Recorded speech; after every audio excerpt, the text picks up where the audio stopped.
I'll add my words to Pastor Tim's from earlier as well, just saying thank you for how you appreciate us as pastors, our whole families. And it's not just today. You appreciate us well today, and I'm quite grateful for that, but it truly is a year-round thing, and something that I'm very thankful for and don't ever want to take for granted. I asked the question on Facebook recently, just kind of threw the question out there, wondering what kind of responses I would get. The question was, when you are in a group of people in the same profession as you, like, what do you sit around and talk about? What are the stories that you tell, like, based on your profession? A couple teachers said they talk about all the crazy things that their students do, and I think we could imagine what some of those stories might be. An IT professional said that the crazy situations people using technology get themselves into, and it's almost always user error, right? And so stories about that. Engineer said crazy design requests people make. Apparently the laws of physics don't have to apply to engineers. They can make anything happen, and so stories like that. For pastors, one of the things that can come up are crazy wedding stories. It's no surprise pastors get asked to perform weddings, and while much of the time those weddings are fairly typical, there are those occasions where there are things that happen that just make for good stories to tell. Sometimes it's weather related. It could just be that interesting family member that makes the wedding kind of crazy, or just the unusual way that the wedding was planned. All of that can play a part in it. I remember one pastor referring to he performed what he called a redneck wedding. That was the term that he used. And he said that he was paid for his services in doing that by the groom taking a hat around at the reception and basically taking up a collection from everyone that was there. I guess he figured it works in church. We just pass the plate in church. Maybe it'll work at the wedding reception as well. I don't know. Kind of interesting. And I've got to say, at this point in my life, I really haven't had any super crazy wedding experiences. So, for those of us thinking we might be getting married in the near future, I guess the door is wide open for you to give me a good story to tell in those kinds of gatherings. But all that being said, we're going to look at the story of a wedding today.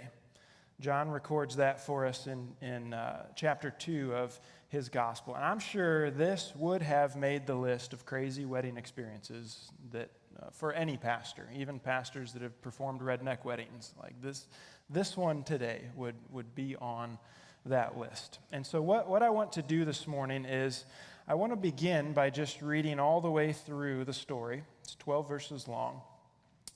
And then I want to go back and give some background information that I think will help us hear the story a little bit closer to how a first century Jew would have, John's original readers would have. Okay, so let's just start by reading all the way through it. It's John chapter 2. In the Pew Bibles, it's page 887, if you'd like to follow there. John writes and he says, "On the third day there was a wedding at Cana in Galilee, and the mother of Jesus was there. Jesus also was invited to the wedding with his disciples. When the wine ran out, the mother of Jesus said to him, 'They have no wine.' And Jesus said to her, 'Woman, what does this have to do with me? My hour has not yet come.' His mother said to the servants, 'Do whatever he tells you.' Now, there were 6 stone water jars there for the Jewish rites of purification, each holding 20 or 30 gallons. Jesus said to the servants, 'Fill the jars with water.' And they filled them up to the brim. And he said to them, 'Now, draw some out and take it to the master of the feast.' So they took it. When the master of the feast tasted the water, now become wine, and did not know where it came from, though the servants who had drawn the water knew. The master of the feast called the bridegroom and said to him, "Everyone serves the good wine first, and when people have drunk freely, then the poor wine. But you have kept the good wine until now." This is the first of his signs Jesus did at Cana in Galilee and manifested his glory, and his disciples believed in him. And after this, he went down to Capernaum with his mother and his brothers and his disciples, and they stayed there for a few days. Now, I've got to say, for this being the first of Jesus' miracles, I've always thought it was kind of odd at first glance. Would I be the only one in that? I mean, Jesus didn't heal someone who had a long-term ailment. He didn't cast out a demon. He didn't raise someone from the dead. He produced wine at a party when it ran out. I mean, that's a little strange, isn't it?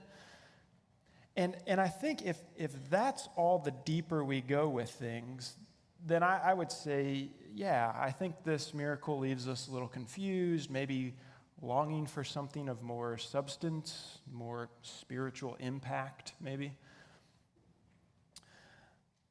But the way in which John describes this miracles and others within his gospel begs us to dig deeper. So when we think about Matthew, Mark, Luke, who themselves wrote gospels, when they write about the miracles of Jesus, those three, they typically describe those miracles by using the Greek term dunamis, which means power or might. It relates to our English word dynamic. So the dynamic power of God is in focus. That's the word that Matthew, Mark, and Luke will use. John, when he writes about miracles, never uses that term. Never uses it. Instead, he uses a different Greek term, the term semeion. And semeion means sign, or it means works. So we'll see John talk about signs quite often. So when John records that Jesus performed a sign, his focus is not only on the sign itself, but on the message, on the purpose behind the sign. So yes, the sign reveals the power of Jesus. We see that, but the sign is also communicating something else about the identity of Jesus, about the work of Jesus. So if changing water into wine is seen as really not much more than a cool party trick that points to the power of Jesus, then we've missed what John has for us. We missed the purpose Jesus had in doing what he did.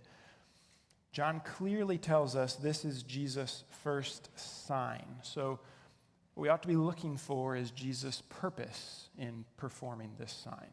So that's one thing that we need to keep in mind. Another helpful piece of background information just pertains to weddings in first century Jewish culture. Weddings are a big deal in our culture. Weddings were an enormous deal in that culture at that time. For some, especially probably those who were poor and oppressed, a wedding celebration can be the highlight of a person's life at times. Wedding feasts were so important that rabbis, they would excuse a wedding celebration that conflicted with other religious obligations. Like, oh, you're going to a wedding feast. Well, blessings on you. Like, go do that. And it's well known that such celebrations in that culture often lasted a full week. I mean, we think about that. That means that the bridegroom's family didn't only plan a single reception meal. And some of us know how crazy and time-consuming and stressful that is. They needed to coordinate an entire week's worth of celebration, festivities, supplies. And again, I mean, we know the pressure in our own culture to kind of put on a good reception following a wedding.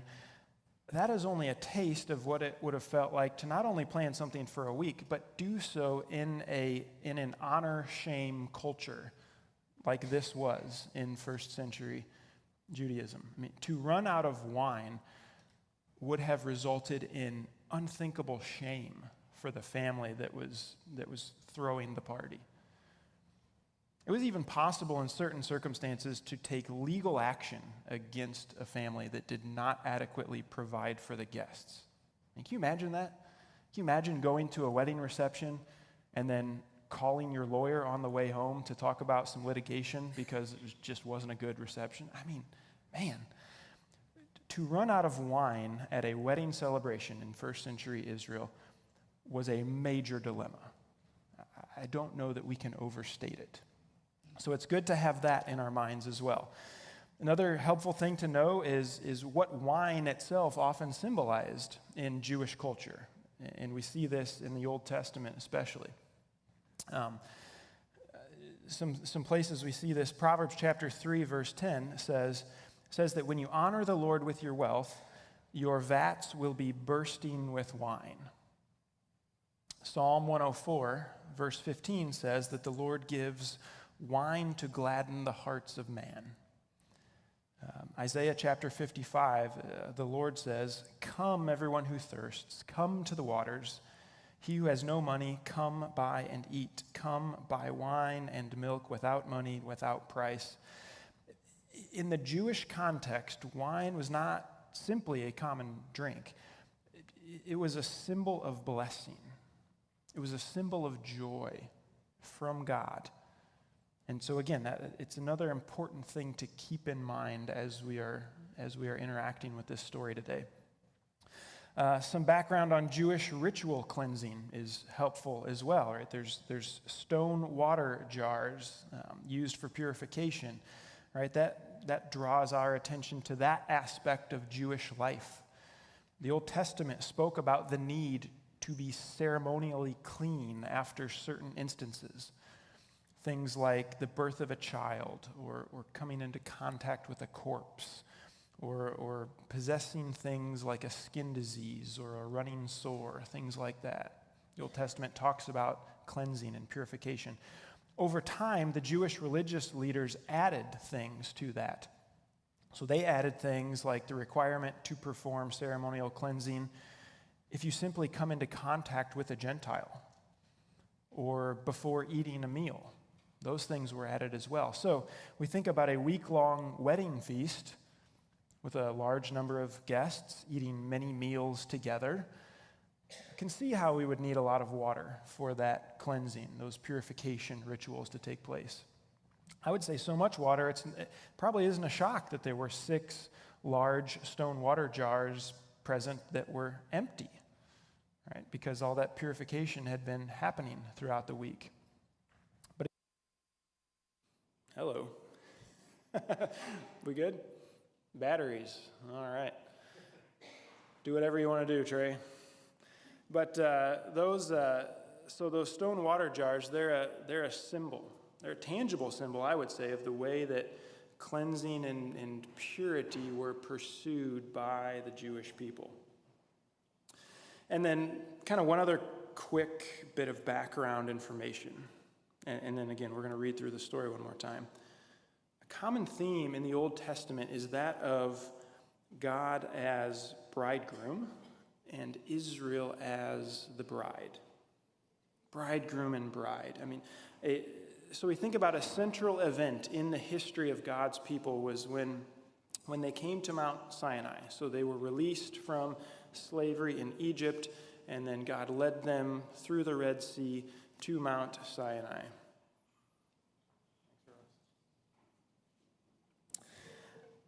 So not only was Mount Sinai that the place where the 10 Commandments were given, but that's the place where God entered into covenantal relationship with his people.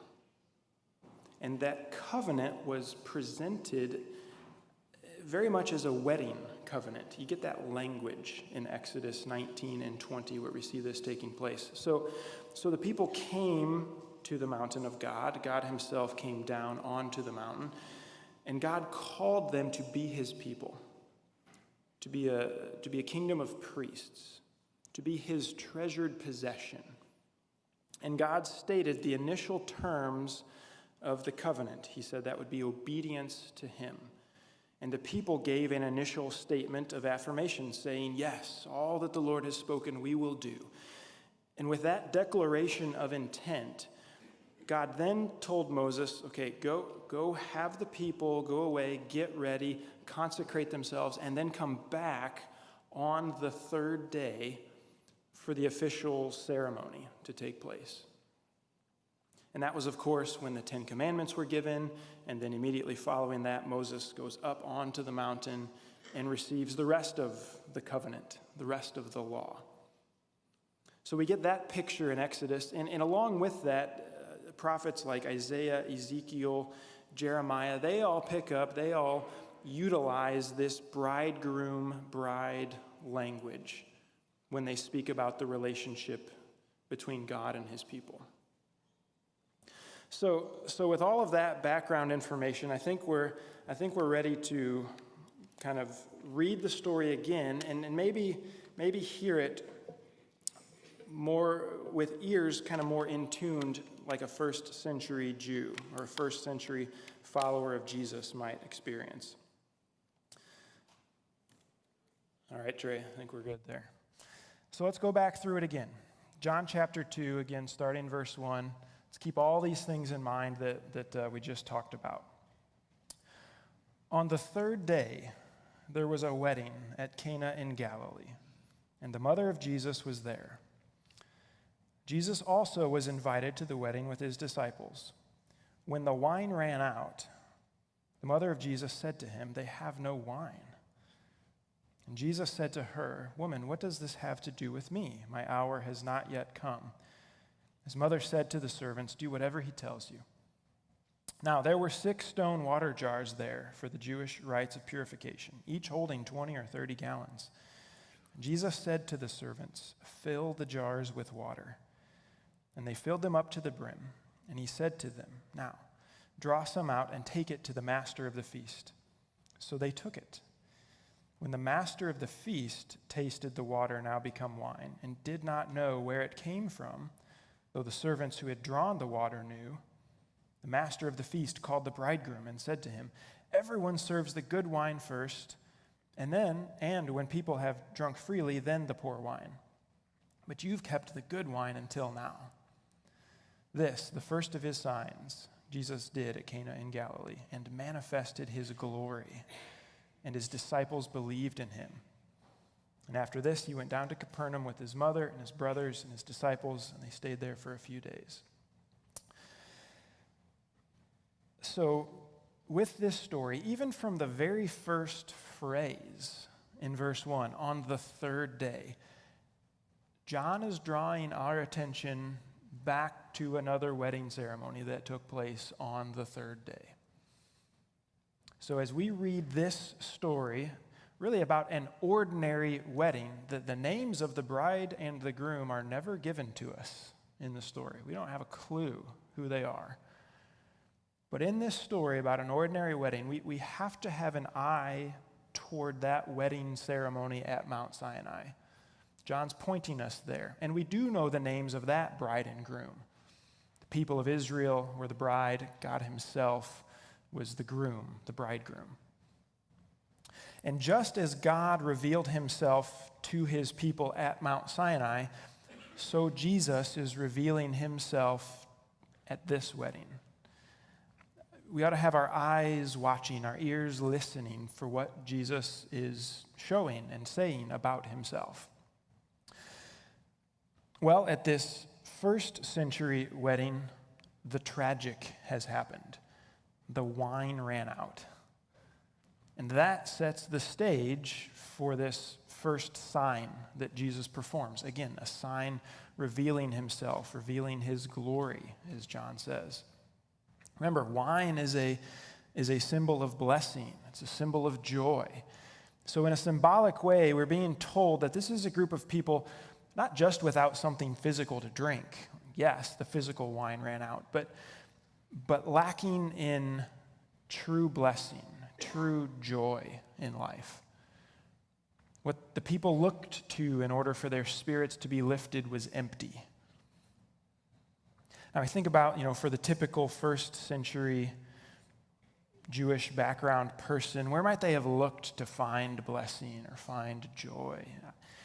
Sure could have been relationships, sure could have been social status, having children, maybe seeking religious freedom rather than oppression at the hands of the Romans.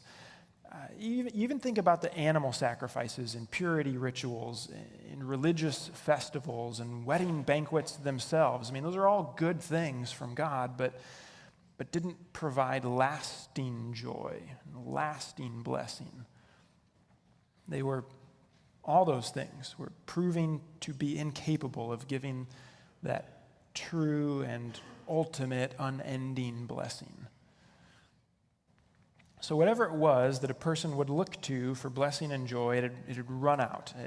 An honest assessment of this situation, not just at the wedding, but Jewish life in general, would have led to the observation they have no wine, physically but symbolically as well. And I think that, we ought to rightly ask ourselves, do we likewise look to inadequate things to bring true joy and fulfillment? I mean, we could be looking to literal wine in our own life for something like that. More likely, it's something else, relationships or social status or children or religious freedom. I mean, maybe we're not so different from the people of first century Israel. I think an honest assessment of our situation when we are separated from God, living in our brokenness, is that we are living without wine. We are living without true joy. Well, in the story, Jesus' mother immediately turns to Jesus to fix the situation. How appropriate. When joy is lacking, when blessing is lacking, where do we turn? Well, Mary turns to Jesus, and rightly so. Which again is another good example for us as we think about that. Will we turn to Jesus when we discover that what we thought would bring us continual blessing, bring us joy, proves not to when it runs out? But maybe even we ought to answer the question first, can Jesus even fill up what is lacking in those other things? Is he even capable of doing that? Because after all, if he's not, then what's the point? Why turn to him? So, Mary turns to Jesus. And how then did Jesus respond to the need that was present? Can he fill up what is lacking? Well, John records for us there were 6 stone water jars there used for those Jewish rites of purification and cleansing. And again, the fact that Jesus told the servants to fill the jars suggests that they were empty. So we might say that the guests at the feast had gone back to them again and again throughout the week in order to find that cleansing for themselves. But what they would have known and what we know too, true and lasting cleansing does not come from pouring water on our hands. True, lasting cleansing, which we desire, inner cleansing, has to be found somewhere else. And I think Jesus symbolizes that by, I would say, decommissioning these jars. Previously, they were used for purification. And you know what? Jesus, he could have chosen any container to fill with water and turn it into wine. I mean, the fact that the wine had run out suggests that there were probably plenty of empty wine containers lying around that could have been utilized, but he didn't use those. He used these ceremonial jars. And when he did that, he changed the purpose of those stone jars. He changed the purpose from one of incomplete cleansing to full joy and celebration. Those old cleansing rituals were no longer needed because of what had come. I could say because of who had come. And we think about the old ways in which we might try to better ourselves and strive for cleansing that is incomplete. Those things have no place in our lives in light of who has come. What Jesus brings in himself, it's not simply an alternative to the old way. It is so much better and completely replaces the old way of looking for purification, forgiveness. And so in the story, when the servants took some of the used to be water, now wine, to the master of the feast, he's shocked. I mean, he is caught off guard, so much so that he calls the bridegroom over and he states his surprise at the situation. I mean, the old wine that had run out, it wasn't just replenished with identical or replacement level wine. It was replaced with the good wine. And some translations would even say the fine wine or the best wine. Now, I love good irony in a story. I just find it intriguing. And this story has irony that we cannot miss. Because the master of the ceremony, again, he's unaware of the miracle that Jesus did. He calls over the bridegroom, and he actually gives the bridegroom credit for what transpired. The master of the banquet mistakenly attributes the good wine to the bridegroom. He wrongly speaks of things that he does not know. And yet, he's absolutely right. He is wrong, and he is also completely right, because it was the bridegroom that supplied the good wine. Just wasn't the unnamed bridegroom that he thought it was. It was the true bridegroom in this story. Jesus, the ultimate bridegroom, is the one who brought that blessing. Remember, John writes at the beginning of this story, the wedding took place on the third day. John's drawing our attention back to Mount Sinai, where God was the bridegroom. Well, in this story, at this wedding, God is once again the true bridegroom at the center of things. The sign performed by Jesus points to that. So Jesus himself is the true bridegroom. He calls out to you and he calls out to me and he beckons us to be his bride. And as the bridegroom, he provides something far and away better than what was previously available. What he provides brings true and lasting blessing and joy. And what he provides is himself. That's what he gives us. Jesus is the true bridegroom, but he is also the new good wine. And the good wine, again, is so vastly superior to the poor wine previously. See, the assumption is that after drinking the wine Jesus provided, the guests would have had absolutely no desire to go back to what they were drinking previously. Once they've tasted the good wine, the old stuff just wouldn't be worth drinking anymore. I mean, when it comes to Jesus, who himself is the new good wine, I would say there are really two types of people in the world. There are those who haven't tasted of that new wine, and there are those who have. It really comes down to that. And so I'd say if you're here this morning and you've not tasted of this new wine, being Jesus, I want you to know it's the best. It really is the best. The fullness and the joy in life that is found in Jesus cannot be found anywhere else. If you think that the wine you've been drinking previously is good enough, you haven't tasted anything yet. Our fallen nature, we think about the fallen world around us, even Satan himself, that it will lead us to believe that true joy and true blessing can be found in any number of lacking situations or things or people. And those things will be dressed up in such a fancy way, or we can even so desire them to be fulfilling that we turn a blind eye to what they really are.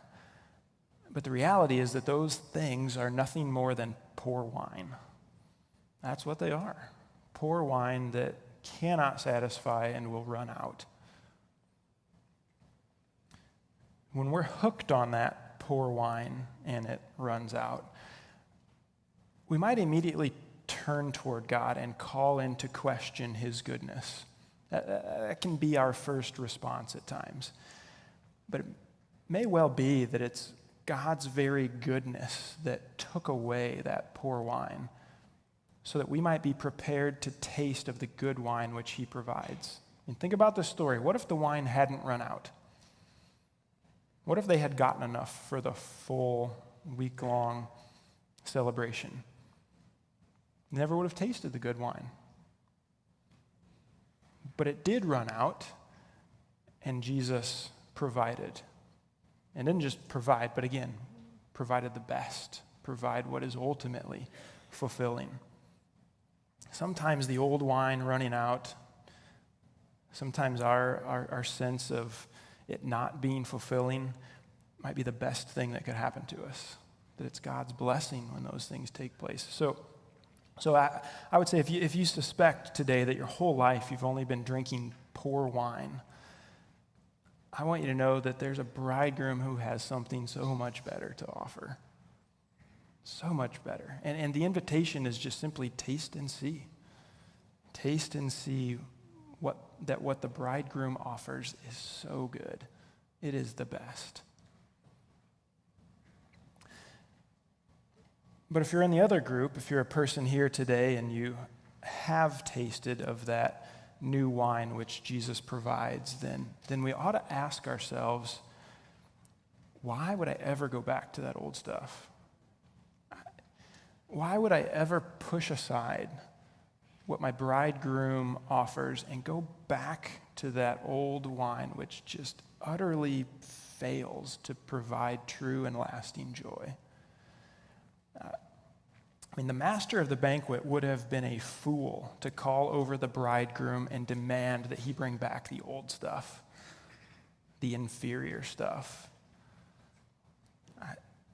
We play the part of the fool when we shun the new for the old, when we shun the good for the bad. And I can say with confidence that every one of us in this room, we are going to be offered old wine sometime this week before we gather here again next Sunday. It's going to happen. A situation will be presented to us where we will be tempted to drink the old stuff in order to find blessing and joy. Maybe you know right now exactly what form that will take. Maybe you even know exactly when that is going to be presented to you. But I want to say to me, I want to say to all of us right now, that is poor wine. That is the old stuff that tastes lousy. It does not satisfy. It does not bring lasting joy. And I play the fool if I think that it does. So I would say when the metaphorical cup of that stuff is handed to you this week, push it away. Dump it out. Call it out for what it is. Tell Satan. Say it out loud if you need to. Satan, you are a peddler of bad wine, and I don't want it. I don't want it. Satan is the complete opposite of our bridegroom. Satan is the peddler of bad wine.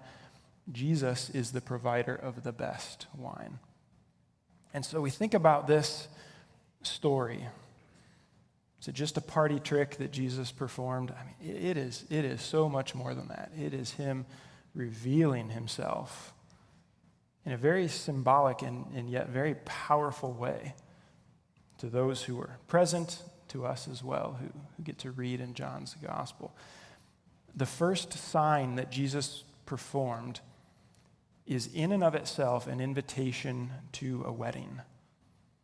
And we read about that wedding in Revelation chapter 19 a bit ago. Jesus gives us that invitation. It's an invitation by the bridegroom to come and not just be present, but be satisfied by him. And again, let's be reminded one more time, Jesus himself is the true bridegroom, and Jesus himself is also the new good wine. So I would say, let's drink deeply of what he offers. Let's be filled by the bridegroom. That's his calling to us. Would you stand with me?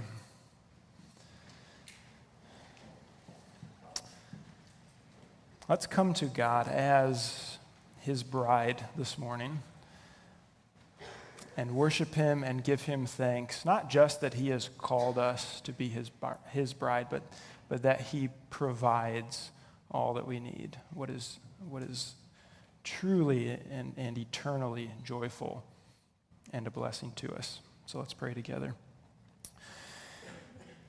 God, you are the bridegroom. We see that picture throughout Scripture. And I'm thankful that you have called us towards yourself. I'm thankful for the invitation, and I'm thankful that you have done what is necessary for us to be your bride. God, I pray that we would never forget that when we are in you, that we would remember that is who we are, that our identity is who we are, part of your bride.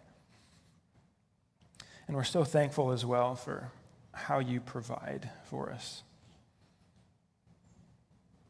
What a powerful picture you gave us of you being the source of the good, the best wine. God, help us to remember that as well, that you are the best. You are where we find lasting joy and blessing. Everything else is inferior. I pray that those other things would run out in our lives. If we are going back to that old wine, God, would you take it away as a display of your love towards us? Create a vacuum as you need, that we would be drawn toward this new wine that you provide. God, we come to you this morning, and we're humble before you that you would call us to yourself how you do. So we take time again to sing your praises. We want you to be honored. We want you to be glorified as the incredible bridegroom that you are. And so would you receive our worship this morning? I pray this in your name. Amen.